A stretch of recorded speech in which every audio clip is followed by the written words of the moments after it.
was voted the best. And we're back. Welcome back, everybody. Check your mics. Make sure we're all here and ready to have continue on the conversation going on about the combine, the races of EverQuest Next and Keynotes. I'm here. I don't want to talk about that video.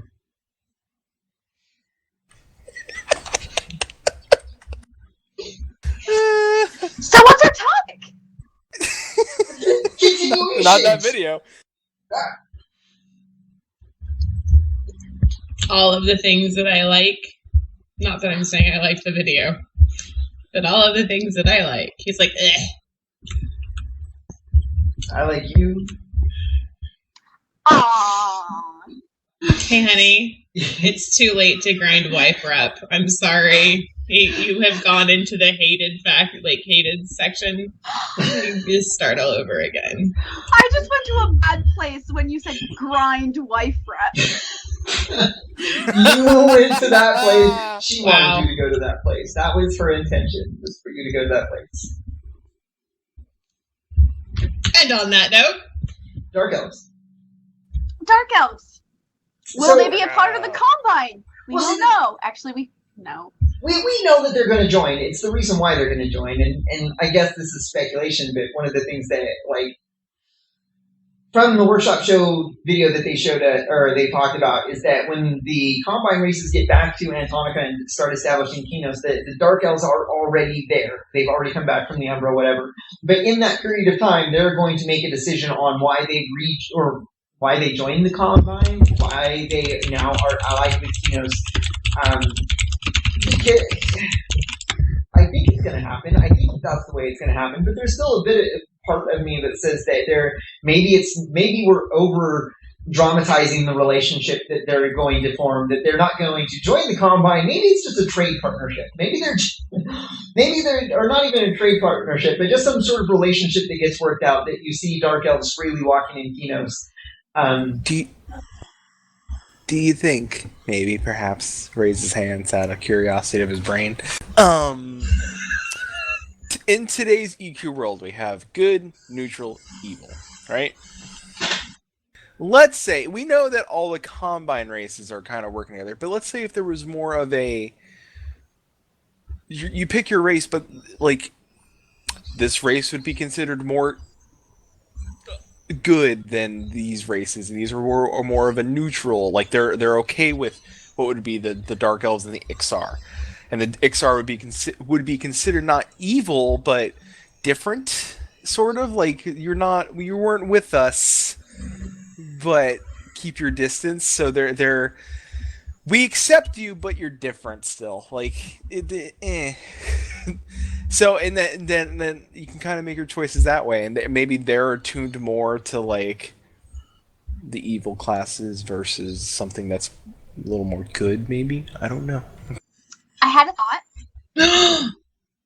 I know, and it's not. Wait, and it's not dirty.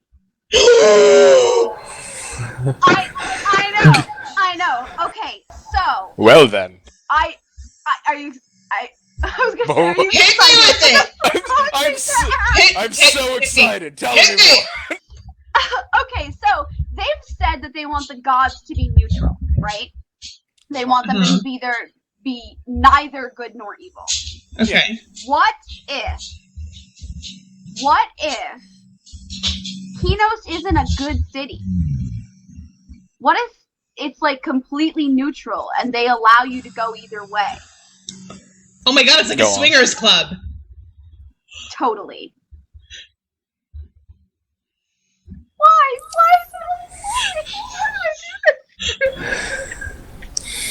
I have beer. No. Kylus is here. What do you want? What if it's not like Kinos and Freeport, good versus evil? What if it's just two opposing factions that have both good and evil within their ranks?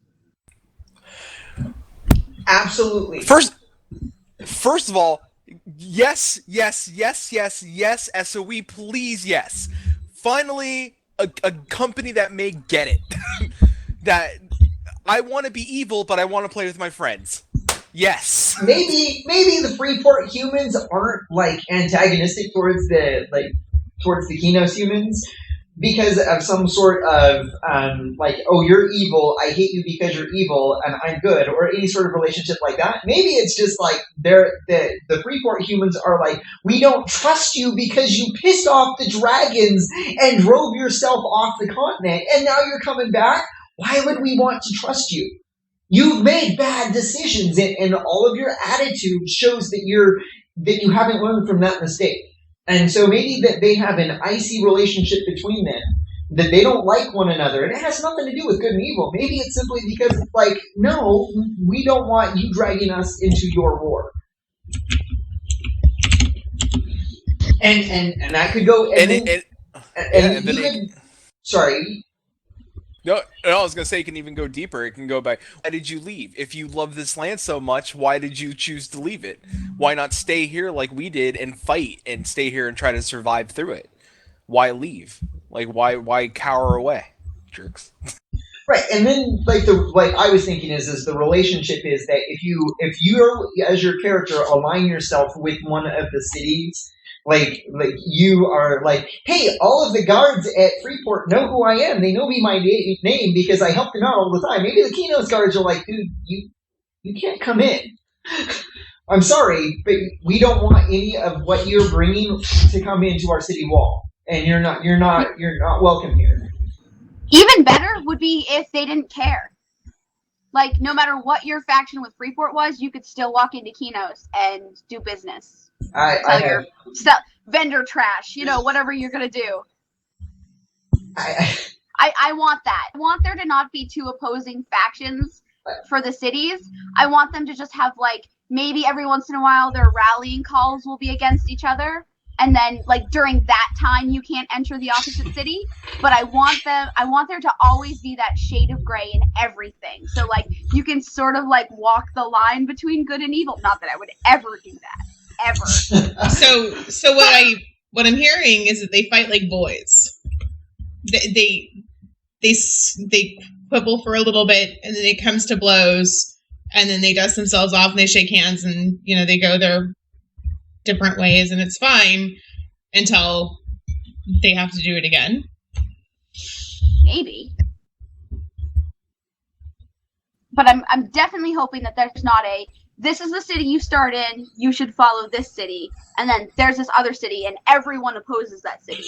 I definitely want to see like a divergence of people where when you start out, maybe the starting city that you go into is Kinos just because you're closer, but eventually over time you can be like, I kind of don't like the way Kinos is doing stuff. I think I'm going to go over here instead. Freeport's got the better Denny's. We're gonna go to Freeport. Yeah, totally. I don't want the guards to be apathetic or true neutral or not get involved because and this is this was my first 24 hours in an MMO experience is that I booted up Vanguard. My friends wanted to play on a PvP server. I'm like, sure, fine. I'm not afraid of PvP. I load into the game. I'm running around as a little gnome running around and a couple hours later, some other race shows up in the gnome starting city. I've got gnome guards all around me, and because it's a free-for-all PvP server, he just kicks my ass and kills me, and the guards did nothing. And I'm like, what the? Hello? Gnome, victim of murder. Are you guys going to do anything? And the gnome guards just stand around and did nothing. I would like to see them a little bit more active and caring over what happens in their city than that. But yeah, I guess for the most part, I'd be okay with them being apathetic towards factions and stuff like that. The shades of gray is I'm totally okay with that.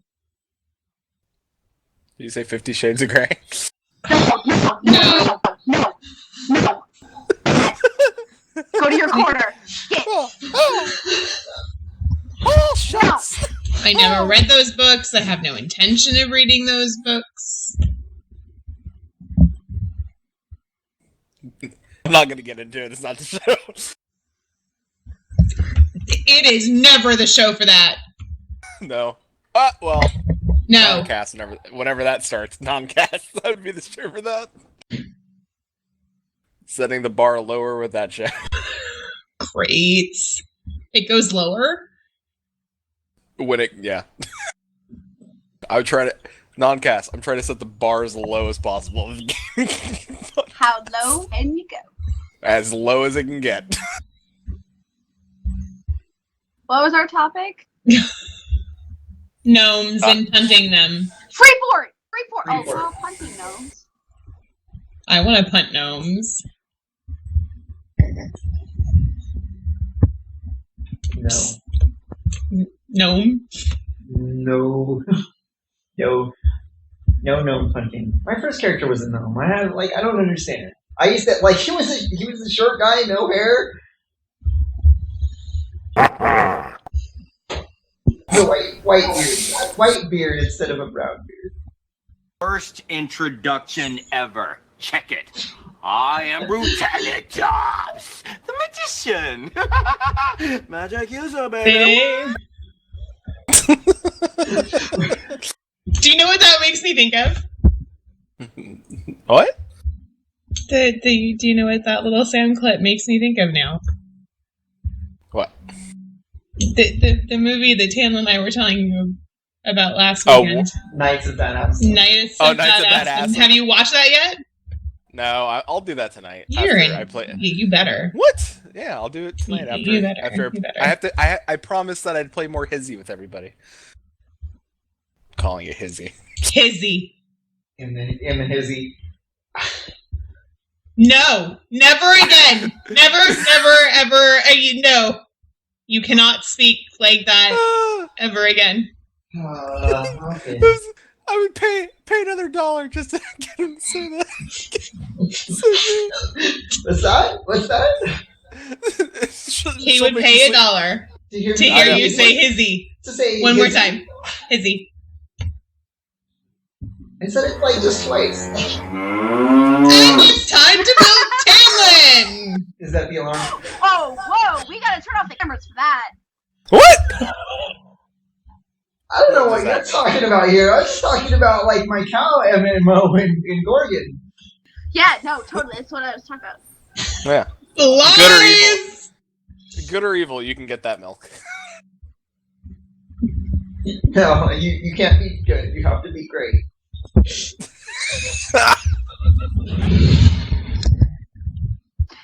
Oh my god! I'm sorry. I'm sorry. We had dark elves and then we just went randomness. Okay. Kinos is gonna be made of stone, guys. It's going to be made of stone, and it's going to have 6 or 7 races in it. That's what. Okay, here's one of the things. One of my irks, right, is that they're talking about designing in the workshop show and doing the build competition off of this Kinos theme that they're trying to develop with the players, and they said that in part it's going to be its own unique thing, but it's going to have some elements that are drawn into it from all of the other races that make up the Combine, including the Ogre and the Karen and the Dwarf, the Gnome, the Halfling. We haven't seen any of their style. We haven't seen any of the style of their building. How can we even possibly create a Kinos that involves all of these other races when we haven't seen what these races' architectural identity looks like on its own? And that. Again, I know that they probably have their reasons for holding back the announcing what races are going to be there at launch. But I don't think that you can do a fair assessment of what Kinos is going to look like in the game with all of these races melding together without knowing what the races look like separately. Do you think there's going to be different quarters for different races? No. No, they said that it's They said no. Yeah, it's going to be, they're going to be unique districts within the city. When you go down to the docks, it's going to look different. That's what I meant, yeah. When you go to the But not temple, racial districts. right. Very clear on that. No racial districts, which is completely different from any other Kinos that I've ever seen. They've always had racial districts. So Yeah, I'm it's really totally excited BS. to I don't see like that. that. Right. And then, Sorry. I do and I don't. I do and I don't. And as Bad Viking says, easily we use our imagination, and that's great. But But ogres had their own style, and we could have imagined them living in caves carved out of the mountain because that was what our imagination told us what ogres looked like. And that would have been completely different than what they had in mind. And like, they could also just come out and be like, don't worry about dwarf buildings and gnome buildings and halfling buildings because we don't know what they look like either. We have not even, they could do that. And I could be like, okay, that's fair, because then you could like, as you were designing it for yourself, you could be like, and this is what I imagine the dwarves would look like, and draw that out and be like, and show that to SOE and see like, this is what I think the dwarves building in next Norath should look like. But I think that like, I'm very not into the steampunk / clockwork gnome. What if they were more like in Vanguard? They were they had crystal magic, and so like as you're running through the caves of the gnome underground starting city, they had chandeliers that had glowing crystals in the night, that sort of thing. They had nothing to do with like this whole steampunk thing. Those are, gnomes, but two completely different ways to see them. I would like to say that I am a complete evil bitch, because the first thing that popped into my head as soon as he said, oh yeah, the gnomes in Vanguard were the crystal magic, and the gnomes in this game are really steampunky. He hates steampunk. Oh, please let them bring the gnomes. Let them be next, so they can be steampunky and see how much he twitches. I don't hate steampunk. I just don't find it interesting, is the best way to put it. Should we talk about what Jeff Butler said now? Yes. No? Maybe? Yes? No? Maybe? Yes. I've long since read, I'm not driving the bus. Nobody's driving the bus. We're gonna go off the cliff. I'm not driving the bus. I can't reach the pedals, so. I'll drive. Oh shit! Let's drive the bus. You tell us. Is now the appropriate time to talk about this? Yes. Lucy, take it away. So Jeff Butler stated that because they asked, is there going to be any clockwork stuff in Kinos? And there was a decided no steampunk. And he, to paraphrase without seeing his actual quote in front of me, he basically said, if there is a place for steampunk in Norath, it is not in Kinos. So we could have steampunk, but not necessarily. And I believe the exact quote was that we are going to imagine Da Vinci style devices with magic. So we might not see steampunk at all, because gnomes have magic. So they might not even be steampunk. I Do you think? Get behind Da Vinci magic stuff. Oh, me too, totally. I do like steampunk, but I don't know, I don't really like it in a fantasy game. I wonder if they'll release gnomes in a rallying call. And instead, let's say real quick, let's say they give us halflings instead, and even though halflings spoken about a lot more, gnomes more in lore books. Let's say they were like, let's release the gnomes in a rallying call, because maybe they're not ready for clockwork stuff yet, or like gear gadgets and stuff yet. It's not really in Landmark. I mean, people will create gears and stuff like that, and could create the artwork, but maybe they want to go a little deeper with it and create movable parts, or somehow see how people use linking and stuff like that. Because remember now, like they've said that they want. Dave Jorson kind of tweeted out and said, what do you guys think about making the claim contest going forward only one claim large, like they were when the Dark Elf builds started? Some people were very okay with that. Some people were not. So maybe they're trying to, maybe do the builds faster, because they're trying to see how much you can build in a small amount of space, and try to maybe concentrate on detail versus giant builds. I don't know. What I really want to see is a reason for a race to be steampunk. Like, if they're steampunk, why do Why don't they have magic? Like, why do they need steampunk if there is magic in the world? Can they not access magic? So it doesn't make sense to have that technology if they have magic, and it's just easier to do it that way. Gnomes as a fantasy race have always been tinkerers and stuff like that. They've always rather it was the gnome from Looney Tunes who was, you know, screwing with Bugs Bunny and trying to make him hit bombs and stuff like that, or it's the, you know, the sci-fi Twilight Zone. There's something on the wing. There's something on the wing, sort of gnomes, or the gnomes in fantasy realm, which are the tinkerers, the small, gadget-loving, magic-having little duo like to build the gears and stuff like that. Blame Dragonlance for that. Dragonlance was the first time I saw the Tinker Gnome, and I Tinker Gnomes.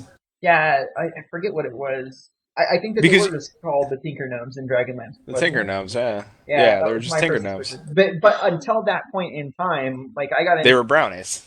They were more of the brownie type, more of the kind of.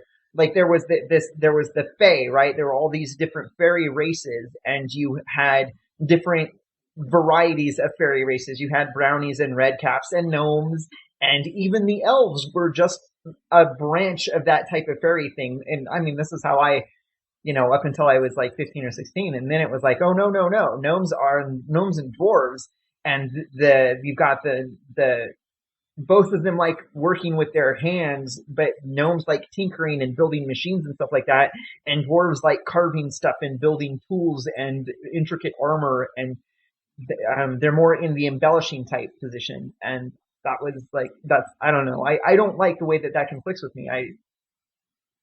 But as far as like the whole technology and magic thing, like when I sat down to write a story a long time ago, like when I was thinking about it, like I had to tell myself that magic is, if everybody has access to magic, the world becomes this weird, funky place. And it becomes so distant than what we can imagine because everybody has magic, and anything that they can try and accomplish, they will accomplish. And so you have to kind of limit people's access to magic, don't you? Wouldn't you think? Like you'd have to make it a special class or require years of training. It couldn't just come naturally to everybody, or else the world would just be weird.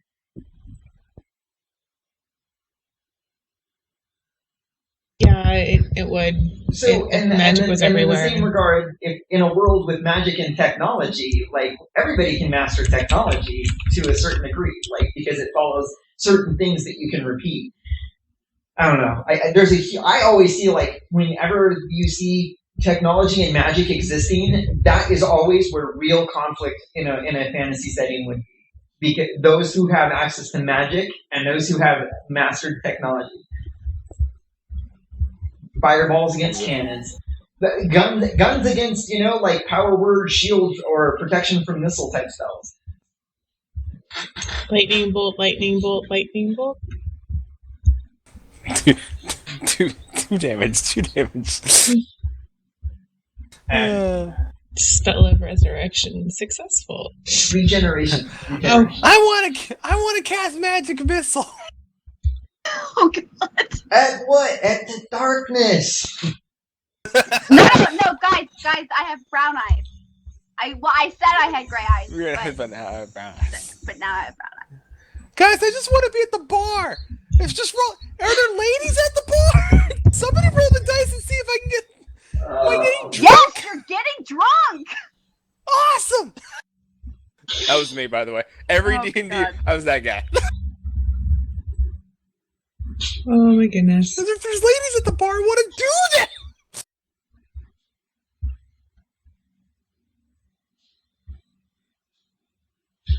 I like what we've become. Yeah, it's entertaining. So, yes, we need reasons for different levels of technology in games. Absolutely, and I think that having races understand them and master them easier than other races is the perfect example. And I can see, you know, where gnomes go off and do their own little building and stuff like that because they just understand technology in a different way than like elves understand magic in a way that other races can't compete with, and gnomes understand technology. And that way, like the epic gnome versus elf war of Norath year 2062 would be awesome.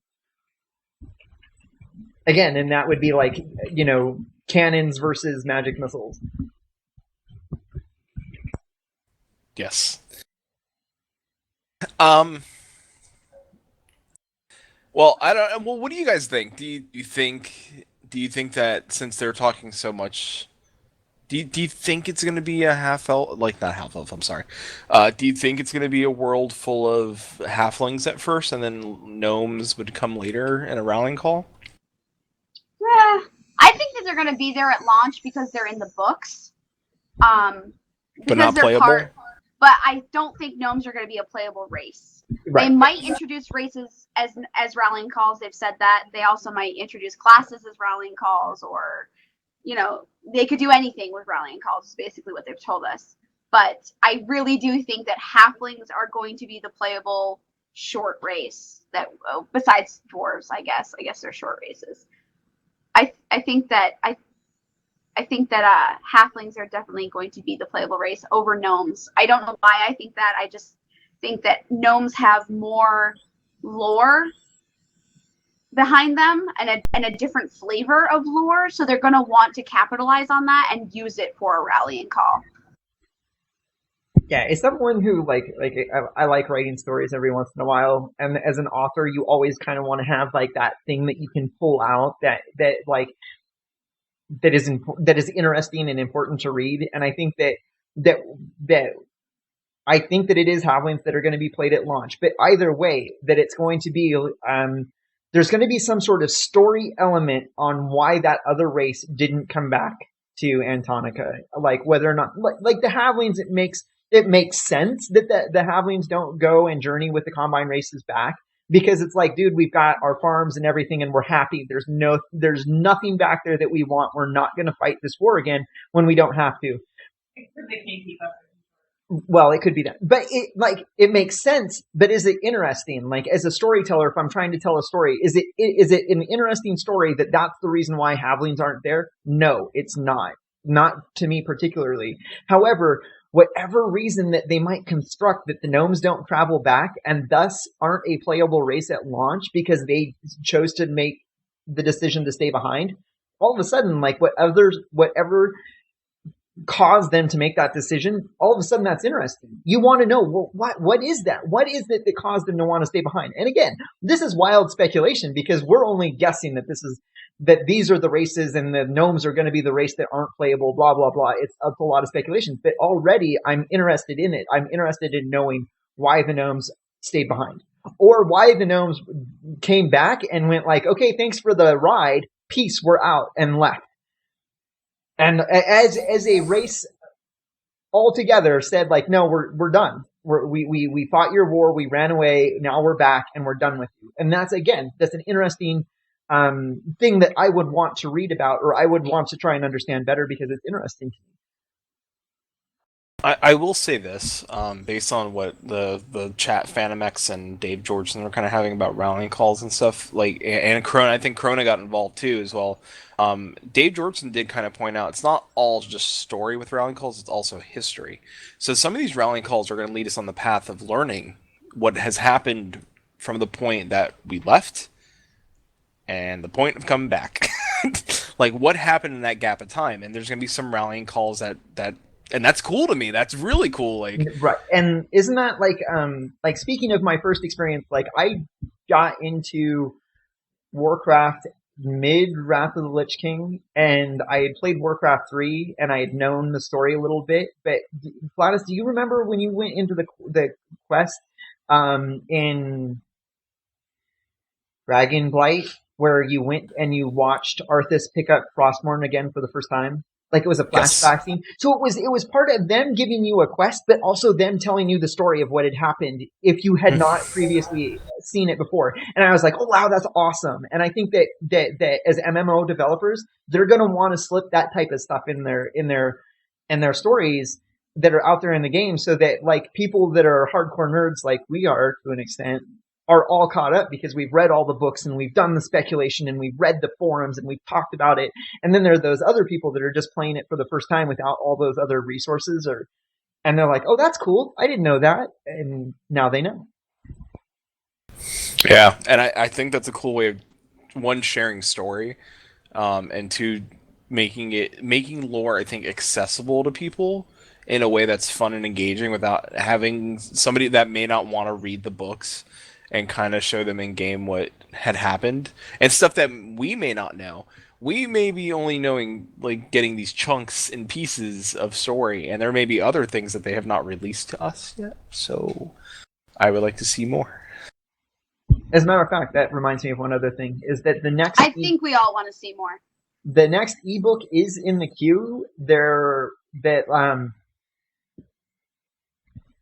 way that they're doing things is that they're also releasing their ebooks through the app, the phone app, or the device app. I forget what it is. EverQuest Worlds. And because of the backlog through Apple, they haven't been able to update it. And as soon as they are able to update it, they want the books available on both mediums, like people who can just go to the website and download it at the same time. And that was like on the forums, I think, is where I read that that's what they're waiting for. So there should be another e-novel out here in no time. Yeah, they're just waiting on Apple. I have one of these things, and I like your app, but if you're going to release storybooks, don't do it through the app. Do it through the website. That way we can get it like that. I think it's cool that you want to do it through the app, but use the app for, like, fun little things. Like, use it for SOE Live and use it for contests and giving me extra station cash or things in game and stuff like that, but not lore books. Maybe music, if you want to, like, release some special, like, Jeremy Soul music that I can find and get and listen to, by all means, send it to me. Sony, I love you. Thank you. Gracias. I want so bad to listen to some more, like, Jeremy Soul, EverQuest Next music. I'm such a like video game music nerd, so Yeah, if they could give us the landmark tracks in like a different format than the game, like if I could just like throw that on, I would. Yeah, that would be awesome. If anyone from SOE sees this or listens to this later, please, I spent $100. Would you, by any chance, let me download the EverQuest, like the landmark soundtrack? Maybe just I can get give me a couple tracks to download. I'll throw them right on my mix. I'll be like boo doo doo, like just chilling. I'll just do it.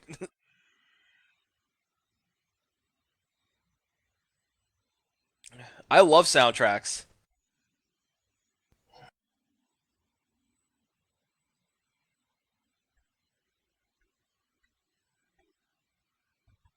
Yeah, that's why I have special edition Warcraft games, because I love the soundtracks. The soundtracks are fantastic. Those two, those are great. It's true. I love them. Also, if you ever make me start coffee after I do this again, kick your ass.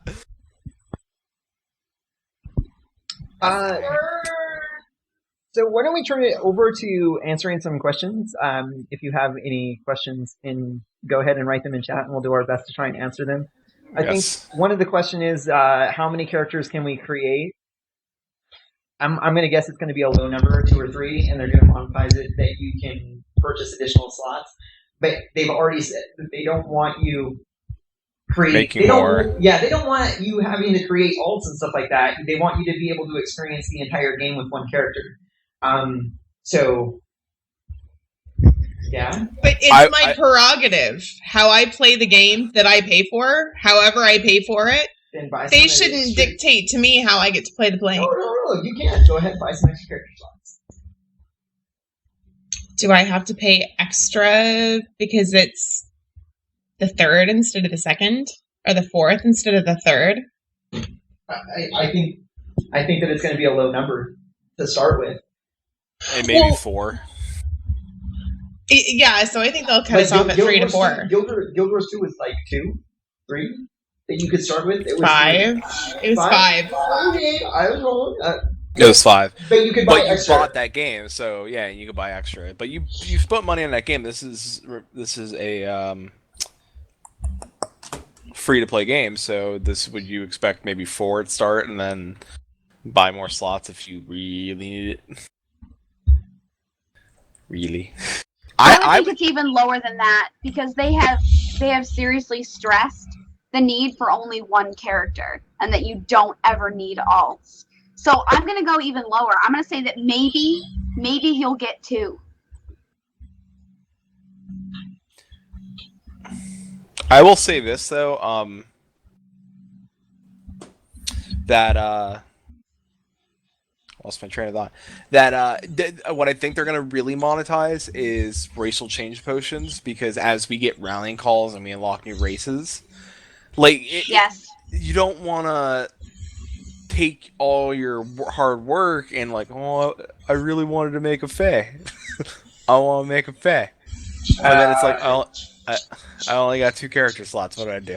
Yeah, from a couple of things is that I know that they've said that when it comes to race class restrictions, they don't want to restrict any classes from any races. Like any race can be any class, and they said that the reason why is because as you discover more classes, it would really suck to find out that the character that you're playing at the start of the game doesn't have access to a class and you had no prior knowledge. Yep.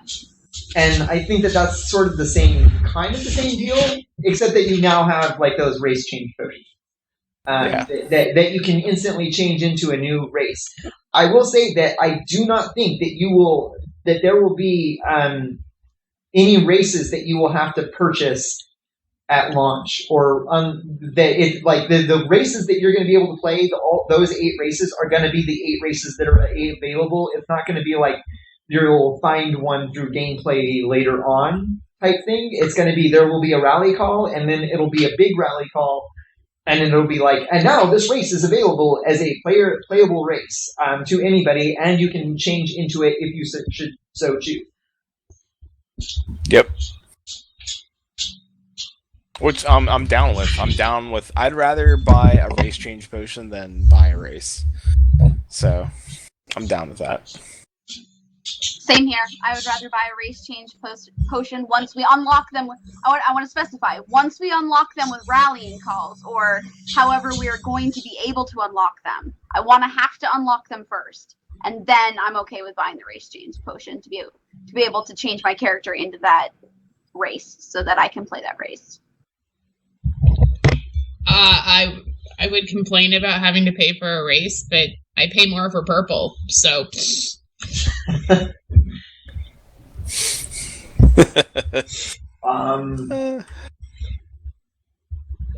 don't. Krona didn't exactly ask a question, but he did make the statement that yes,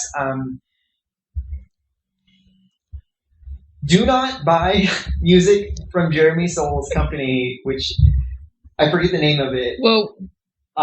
Direct Song, because it is probably going to undergo litigation for failure to deliver. Yeah. Wow. Hey, if you want, you can go to the article that Krona linked. You can go to the Guild Wars 2 Reddit and look for the songs, because that's where this whole issue started. I understand. I have friends that are rock and roll band.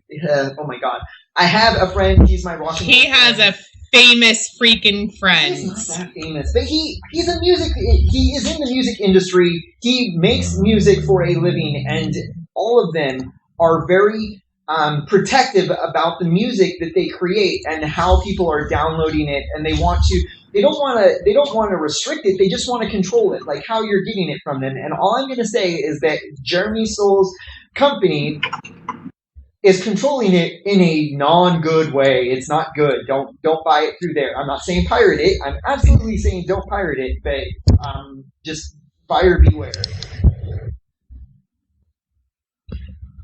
Yeah, talk about throwing somebody under the bus. Hey, I am cool. I am cool. It was me last week. Jeremy Soul this week. Who's next? SOE in the class action lawsuit. That was the PlayStation Network, but I didn't really do the research, so I can't really talk about it that much. I just know that I looked into the Guild Wars 2 soundtrack a little bit to know that, if you order something and somebody doesn't deliver it to you, and you complain to them and they don't respond, that's a problem. And that's not a problem with Jeremy Soul as a musician creating fantastic music. That's Jeremy Soule as a businessman conducting business and charging people money for a product that he is failing to deliver. And that's the only comment I'm going to make is that if somebody gives you money for a product and you cannot get it, that's a huge problem. And I mean, like, and that's why I say, like, I'm not saying, just be aware. And maybe that's why Sony can't give the soundtrack out, is because Jeremy Soule's agreement with him is that I create the music, you put it in their game, but I control the rights of distributing it as music tracks. And on that note, let's talk Landmark. Let's talk about something else. I don't want to talk about that. That other stuff is not fun. What's our topic for Landmark? The whole change to the build competition, as that now they really emphasize that they want modular builds. They want it all on. They'll look at your entire claim, but they really want it to be on. Or if it's multiple claims, they'll look at all of your claims to look at it. But they really want the things that you submit into the judging portion of it to be one claim size or smaller. Yeah, they want, from what I understood, they want you to do more intricate sort of work and play with that space more versus size. It's more of, don't worry about the size. It's not the size that matters. It's not the size that matters. It's what you can do with it. Not quantity.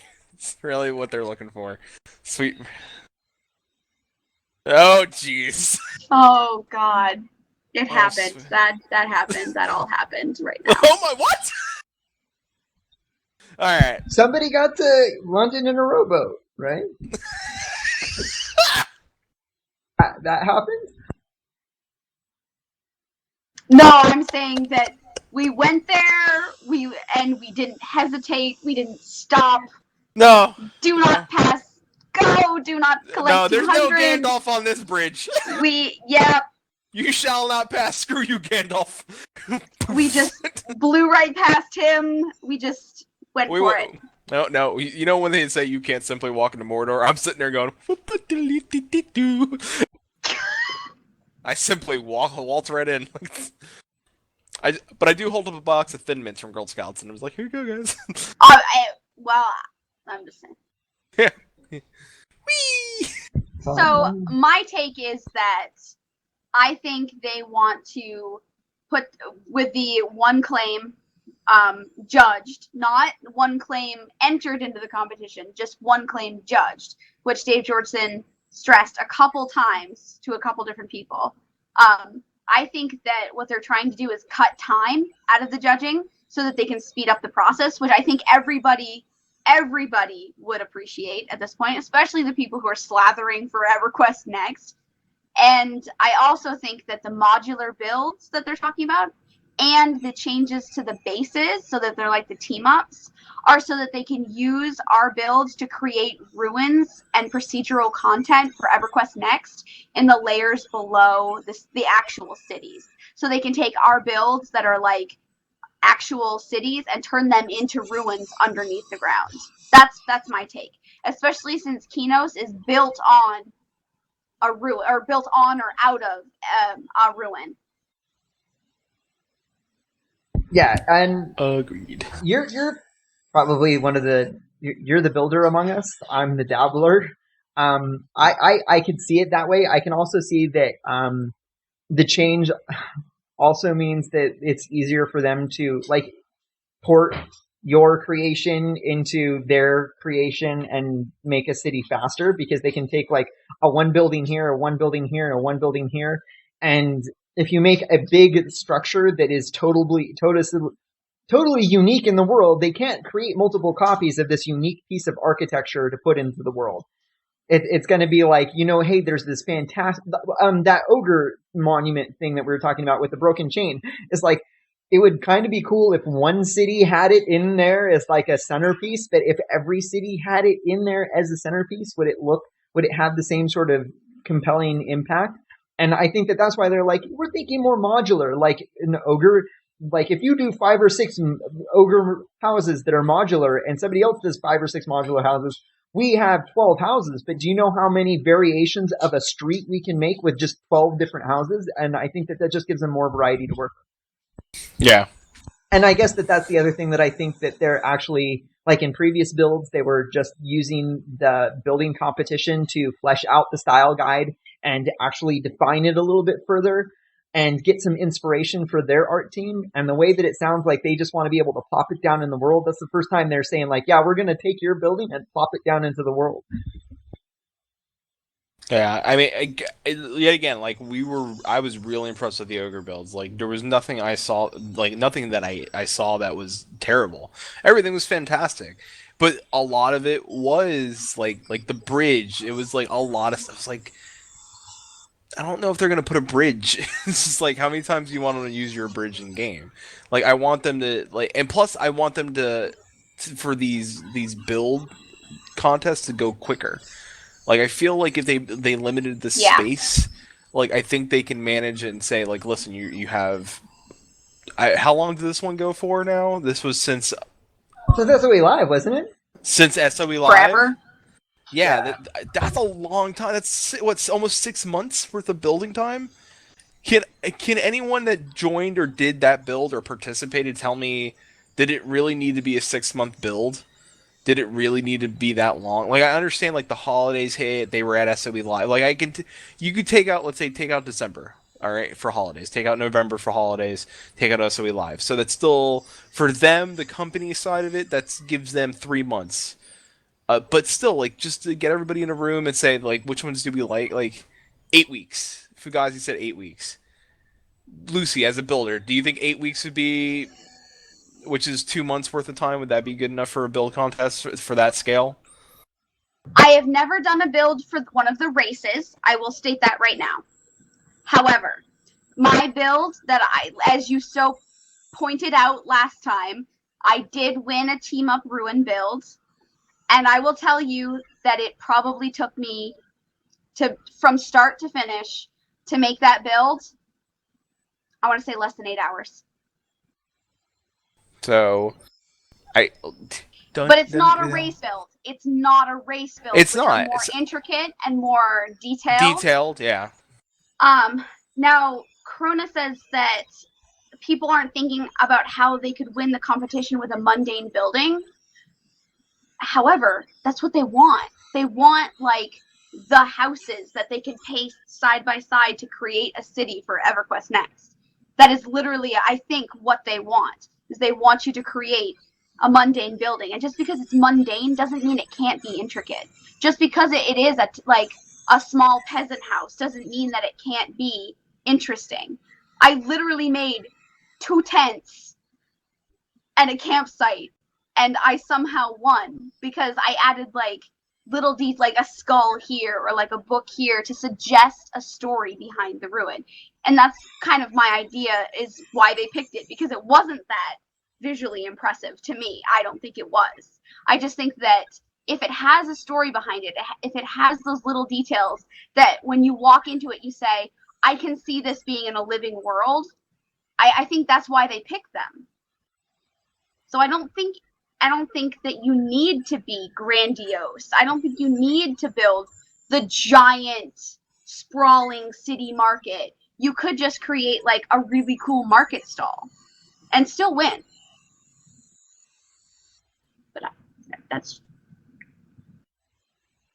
just really quick. Fugazi corrected in the Twitch chat, and he's right. We were building in McCarran build during SOE Live. And he pointed out that it was the ogre competition started sometime after Halloween and went until Christmas. But it still felt like, I mean, just from my own personal stance, I think the Karen build went on very long.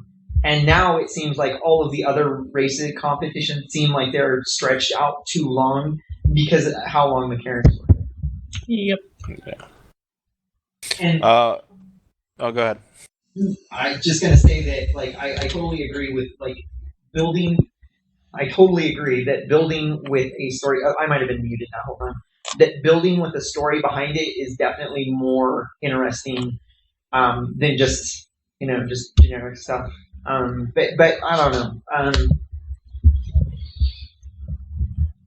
I really do think that's what they're looking for, because other than that, I can't justify how my build won. I really can't. No, it's funny because the guy from Storybreaks, Rodolfo, he posted a picture that it was like a story told in okay, so it's a walkway, right, where somebody is pouring fresh cement, and you see bicycle tracks, and then you see the bike stuck in the cement, and then you see the steps in the cement walking away from the bike. And it's just a simple little thing, but it tells the story of what happened. And I think that when you can build something that's a functional building, and it has that same sort of story element to it, it's like, that is amazing.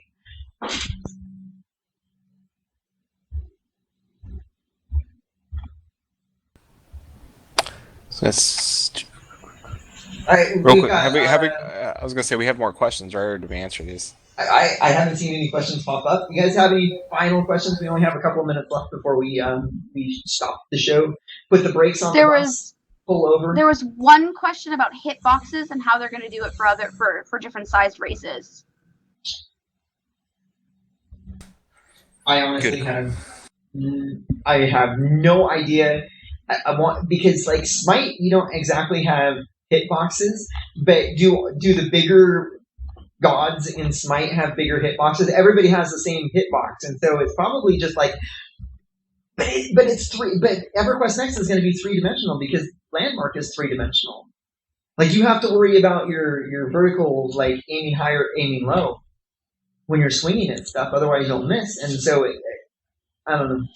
Honestly, true. I have no way to predict because we only have humans in Landmark that we can look at. Yeah. And we'd have to see like a dwarf or something else, and just to see if I swing above its head, do I miss? You should. I think so too. Real quick, one thing that before we go, I know Legendary said Karen went on forever. He said if they kept up the original pacing of 6 weeks plus one per break per race, we'd be through most of the races, but with far less detail and invention. I don't know if that's true. Maybe like look at architects or someone that needs to or artists. When given a time crunch, they have to be able to like someone that has a job that is like graphic design, where they're like, you have 3 weeks to finish this project. Like, they have to be able to work in their wheelhouse with the tools given to them and be able to create something in a certain amount of time. Those are the limitations of the contest, right? You have to be as creative as possible. I don't think it's going to be far less detail. I think that if people are on their game and they think that they can put up, it's kind of one of those things. Like, are you good enough? Like, even like Lucy said, it can be mundane, but it's the little things that you add. One's if you make just like you said, you make the shack, but you add little intricacies. The shack doesn't take you much time, but the little intricacies take you the rest of the time, and you're done. Like, you add a pot, you add a book, you add a sword on the table, and that's like the story behind it. Like, you start adding these little intricacies that take you little time, and then next thing you know, boom, done. I mean, honestly, in my build, I didn't even have that many voxels. Like, I had the base, and I like made these like little crystal like outcroppings and stuff, and then I had tents that I made out of voxels, and that was it. The rest was just, placement of props and those little details that sort of like and I don't know what the word I'm looking for. They make you think of a story that when you look at something, you think, oh, I bet this is this, or this happened here, or stuff like that. And that's really literally the only reason that I can say that I won, is because it did like invoke like thoughts of a story behind it, because there weren't that many voxels, in all honesty. Yeah, real quick. Oak Moon's, because could they possibly go into open beta this year? It seems to be going slow. Now, Oak Moon, for Landmark. Okay, never mind. Yeah, and I answered that because we talked about that a little bit before the show. Is that I'm guessing that it's going to be month or two before they go into open beta for Landmark. The blueprint on the Landmark forums used to say the road to open beta. That is now that sentence is now gone. And almost everything that is on their list of things that they're going to put into the game per their blueprint, almost everything is done. And everything that's not done is something that they said that they wanted to put into the patch in late January. So I'm guessing that they're wrapping up the last little bit of that first blueprint and then putting it out into open beta. I'm guessing a month or two at the most for open beta in Landmark. Yeah, and as they go into open beta, they have told MMORPG.com, that website, that as they move into open beta, more people on the Landmark team are now making their shift over to EverQuest Next. So as we move closer to Landmark going live, EverQuest Next gets more of their team members on board and moving towards EverQuest Next working. So let's keep that in mind. So as we move towards EverQuest Next, or Landmark finishing and opening to the public, EverQuest Next is getting more and more team people on and working on EverQuest Next. So, whoo! Yeah. So to answer the question put forth by Silently Fading on Twitter, I don't think that one claim builds are going to hurt anything at all in the competitions. I think it's just going to make things faster. Mm-hmm. Yeah. So, I think that's it. We're done. This is it, guys. There's no more EverCast for today. We gotta wait for next week. Well, no, there's no next Sorry, week. guys. Listen, I'm so sorry. I have to apologize. There is no EverCast next week. The Seahawks are playing football. Talon's very adamant. Yeah, he's so adamant. So adamant. Somehow you guys are gonna have to push on notice for just it's just sad. a couple weeks. I mean, you can find us all on the Twitter, and you can watch our old stuff on YouTube. Send us emails, maybe. You want to send us an email? Send us emails. If you want to come on the show, again, you're always welcome to send an email saying like, "Hey, I would like to come on." And number two, if you have somebody that you think would be great to bring on the show, send us their name. I want to see who should we reach out to and bring on the show. And that's community members. I mean, we can ask the developers again. We haven't sent the invitation out to them in a while, but we could try it. Guys, they're kicking me out. What? Nah. No, I'm just kidding. Gladys and Chewina should do the show next week. Unfortunately, no. I mean, I would totally do a show next week, but as we all know, Chewy is super busy. He really is super busy with all the going through dancing lessons. I don't like. I had on a personal side note. I do. Chewy and I are friends on Facebook, so I do see like Chewy is doing all sorts of things with his fiance, like dancing lessons and going to family thing. Like the dude is chock full of like getting like it's for him. It's crunching to the wire towards his marriage right now, and so I even if I asked to do a show next week with him, call it what you may. Community service. But is he out on parole? and even then, like I have not taken a break from an EverCast Sunday in a long time. So it's going to be a little other than like our little. Since I started, actually. Look at Lucy, cracking jokes over here. So and you used to be the funny one. Now I'm the funny one. What happened? Now I gotta be Chewy? I don't want to be Chewy. I have the soundboard. I have the words. It's full of jokes. All I have is this. I'm a mess without you. I miss you so damn much. I miss being with you. I miss being near you. I miss your laugh. I miss your scent. I miss your musk. Oh my god! It gets a little weird there with the "I miss your musk." Well, thank you all. Someone needs to camp us out. I will camp us out.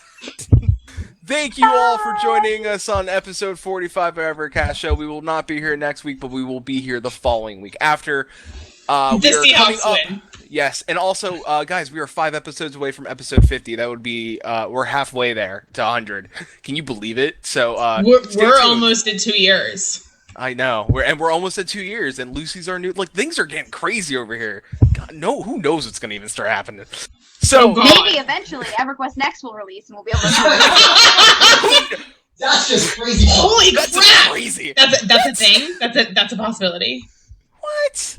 All right. Thank you all so much. I'm gonna camp us out in 5, 4, 3, Bye, guys. 2, and 1.